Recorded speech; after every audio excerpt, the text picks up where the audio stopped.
Hello everyone, and here are the details of today's video. On the 2nd of December 2025, Europe awoke to a geopolitical shockwave that tore through its strategic core.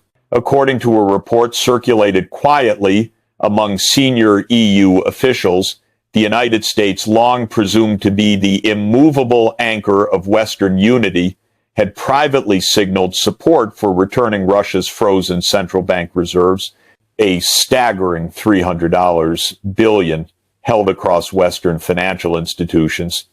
For Europe, which had spent 2 years constructing a legal, moral, and political framework to redirect those very funds into Ukraine's war effort, the news landed like a thunderclap.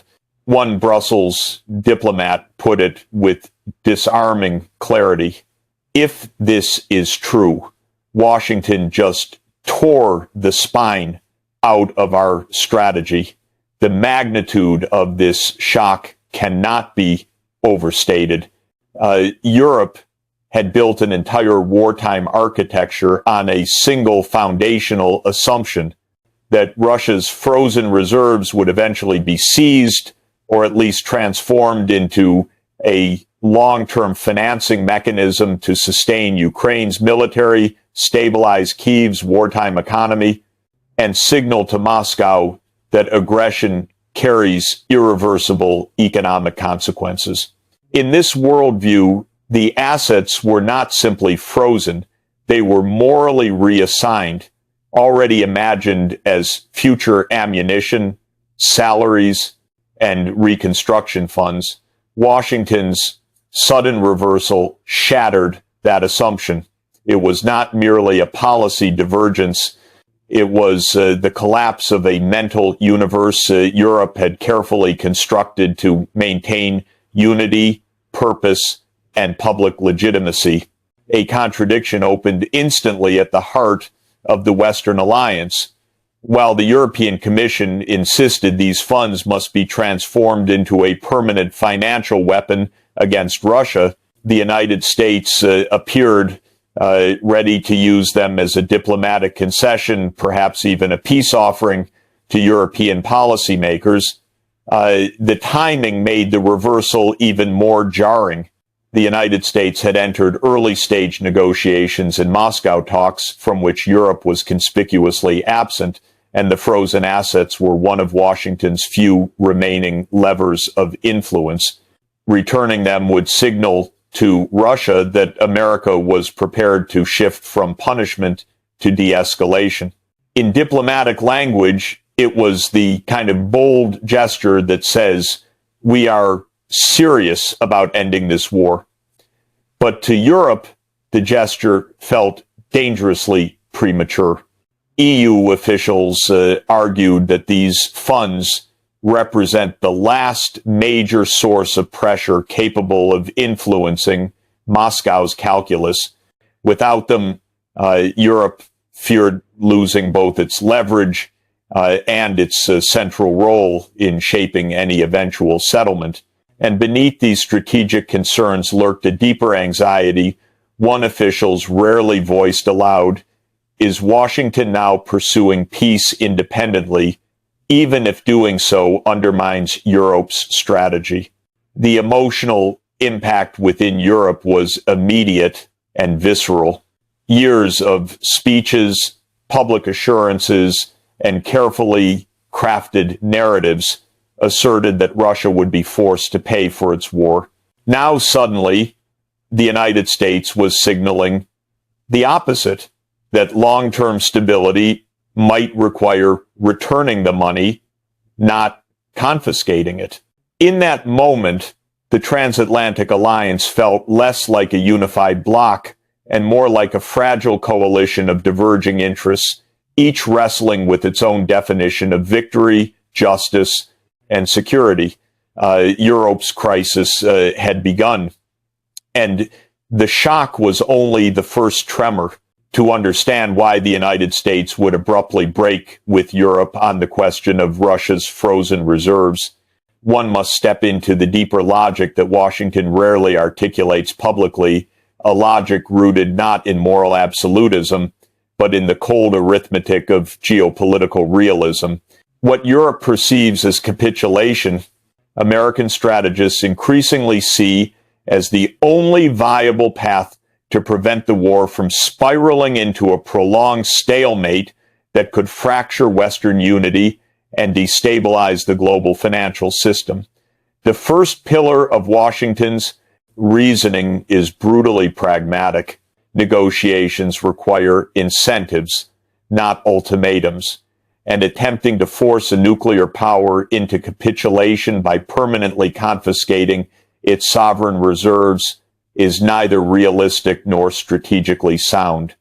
To American diplomats, the return or partial return of Russia's frozen assets is not a concession, but a bargaining chip, one of the few remaining levers capable of nudging Moscow toward a durable compromise. In this framework, returning the funds becomes a signal. The war can end through negotiation, not humiliation. The second pillar is financial stability. Quietly but unequivocally, American financial leaders have warned the White House that seizing a major sovereign's central bank reserves would set a catastrophic precedent. If the West can expropriate Russia's money during a geopolitical crisis, then no country, Saudi Arabia, India, Brazil, even China, would ever again trust its reserves to Western institutions. This would accelerate the diversification away from the dollar and undermine the currency that forms the backbone of America's global influence. In Washington's eyes, Europe's appetite for punitive justice risks igniting a financial chain reaction with consequences far beyond Ukraine. The third pillar is battlefield reality. Inside the Pentagon, a cold assessment has taken hold. Ukraine cannot regain its lost territory through military means alone. Ammunition shortages, manpower strain, and dwindling public support in Western capitals have all forced Washington to confront a difficult truth. Continuing the war indefinitely is untenable. America's patience with Europe's punishment first, peace later doctrine has worn thin to U.S. strategists. Insisting on maximalist goals without the means to achieve them is not moral clarity, it is strategic delusion. And then there is the diplomacy unfolding quietly in Moscow. As American envoys engage Russian officials in early-stage negotiations, the frozen assets become a subtle but powerful form of diplomatic currency, supporting their return signals to the Kremlin that Washington is not simply reciting slogans of resistance, but is prepared to take meaningful steps toward de-escalation. It tells Moscow that the United States is serious not about capitulation, but about constructing a sustainable endgame. Europe sees recklessness. America sees realism. Europe sees appeasement. America sees a controlled off-ramp. Europe sees betrayal. America sees the maintenance of global stability. What makes this divergence so explosive is that neither side is acting irrationally. Both are acting according to their own geography, interests, and vulnerabilities. Europe fears Russian expansion because it lives next to Russia. The United States fears global instability because it presides over the financial architecture that binds the world together. And so Washington's pivot, however shocking to Brussels, is rooted in a strategic truth. Europe has refused to confront. No war can be sustained indefinitely on moral outrage alone. At some point, strategy must return to the realm of political reality, and the United States believes that moment has arrived.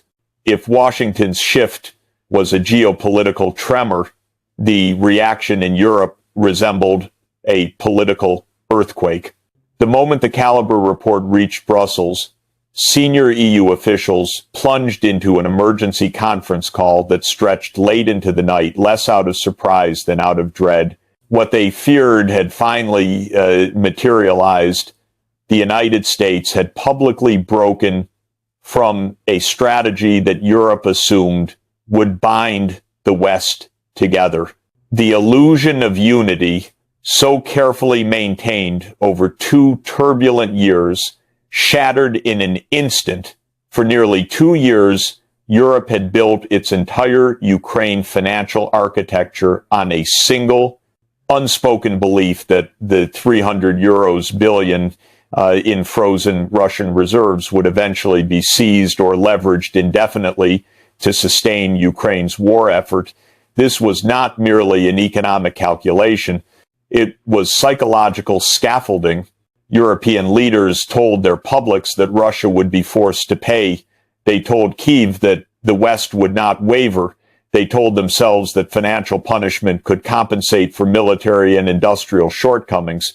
With one American pivot, that scaffolding collapsed. The EU's first emotional response was anger. Nowhere was this more pronounced than in Eastern Europe. Poland and the Baltic states, moral hawks of the Union, accused Washington of strategic abandonment, warning that a U.S.-Russia compromise would sacrifice Eastern Europe's security on the altar of American pragmatism. For these nations, Russia is not a distant geopolitical actor, but an existential shadow. Any gesture of flexibility toward Moscow feels like betrayal.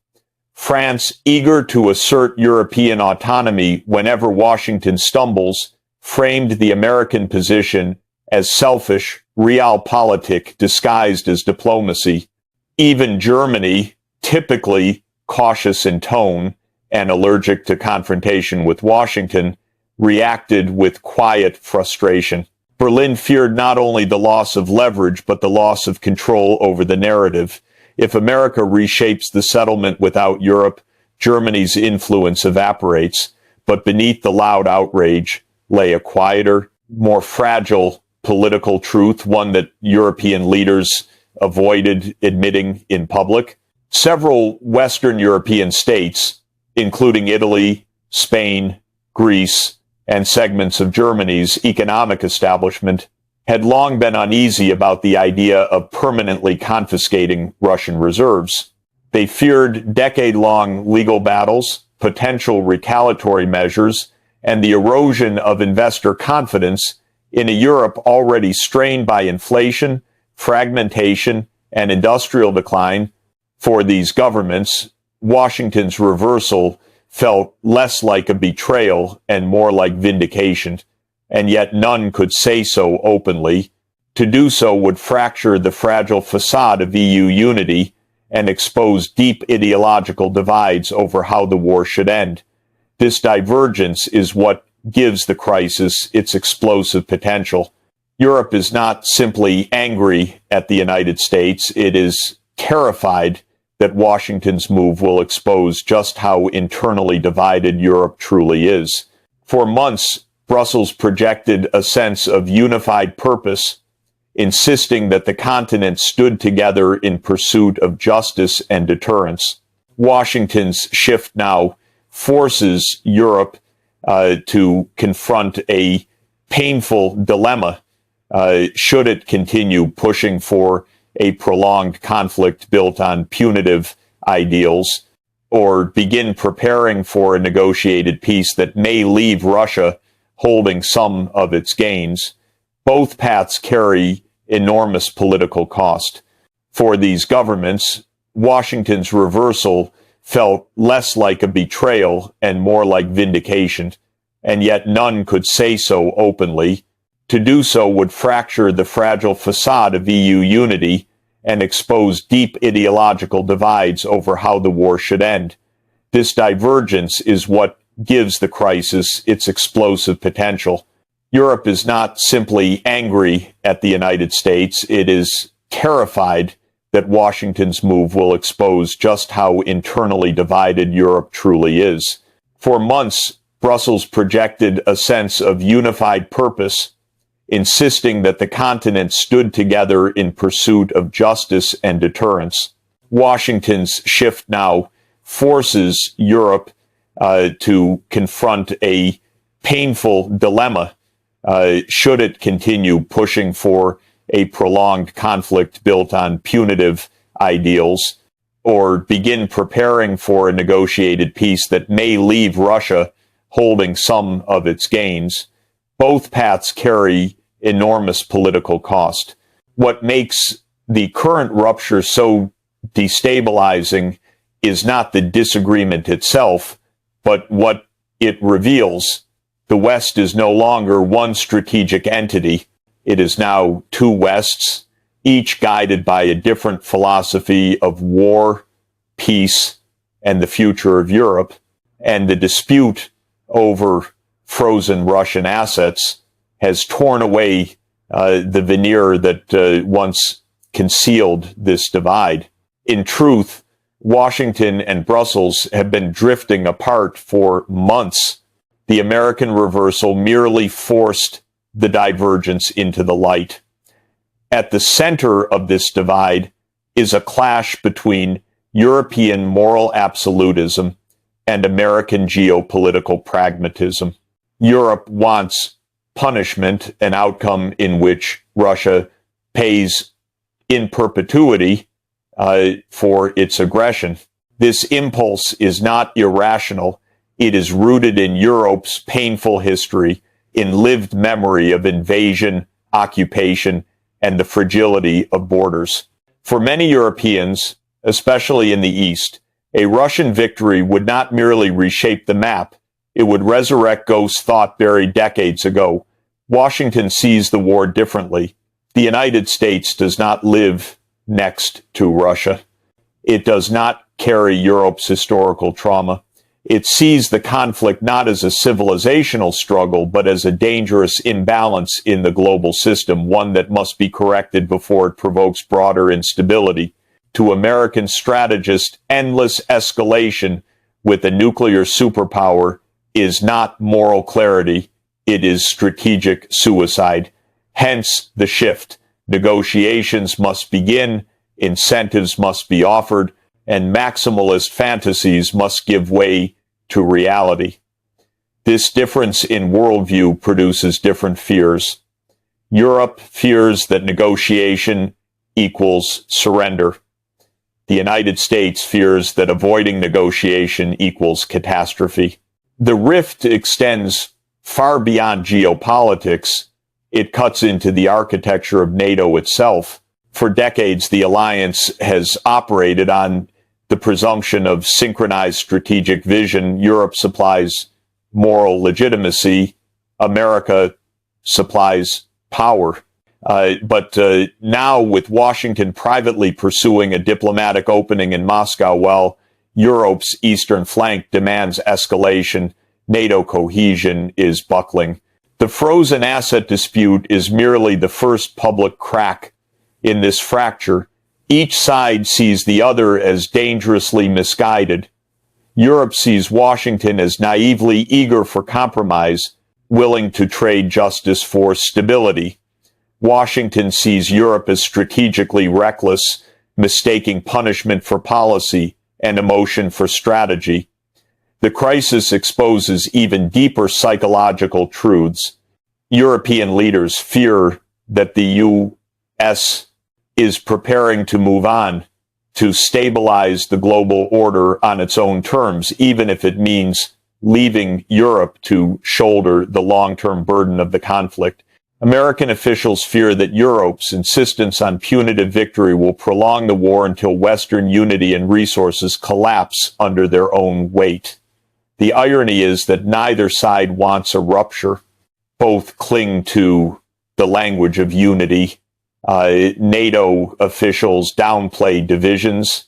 EU leaders issue carefully scripted statements.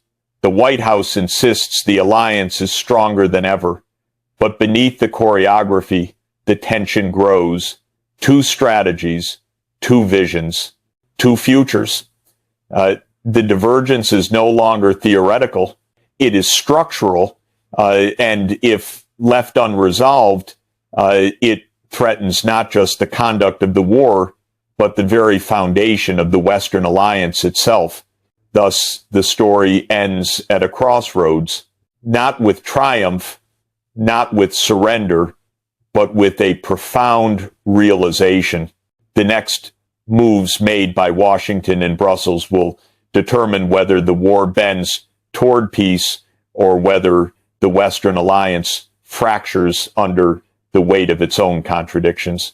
The assets were Europe's psychological leverage, its strategic narrative, its proof that justice would prevail. With one shift in American policy, that narrative cracked. The deeper fear haunting Brussels is not that the United States aims to betray Europe, but that it may simply be moving on.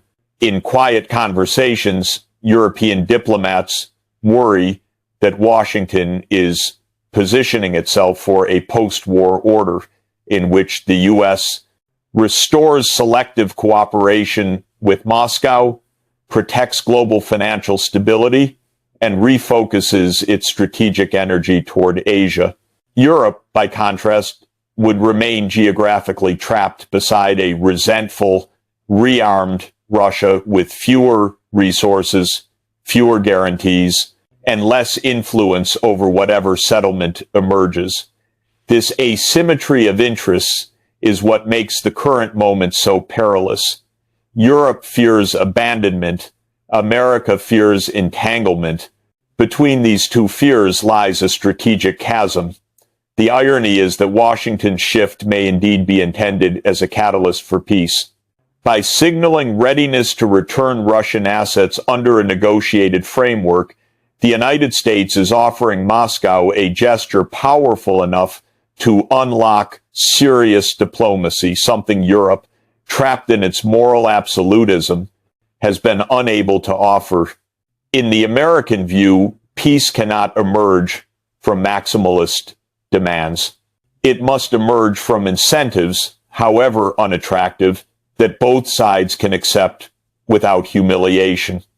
Europe, however, sees something darker, the opening act of a separate peace, one engineered without European input, one that leaves Kyiv exposed, one that cements Russia's territorial gains. To many EU leaders, America's pivot feels less like realism than retreat. The psychological rupture is profound. This divergence now shapes every Western capital's view of the war's endgame. Eastern Europe fears that Washington's pursuit of stability will leave them exposed to a revanchist Russia. Western Europe fears that prolonging the war will fracture their own societies. Washington fears that the conflict, if left unchecked, will escalate into something far more dangerous than a frozen front line. Inside this labyrinth of competing anxieties, one truth stands out clearly. The frozen asset dispute has become the symbolic battlefield on which the future of the Western alliance is being fought. If Washington's shift becomes the basis for a diplomatic settlement, the war may finally bend toward de-escalation. But if Europe refuses to align its strategy with American realism, then the West may splinter, each side fighting for a version of victory that no longer exists in the real world. Thus, the story ends at a crossroads, not with triumph, not with surrender, but with a profound realization. The next moves made by Washington and Brussels will determine whether the war bends toward peace or whether the Western alliance fractures under the weight of its own contradictions.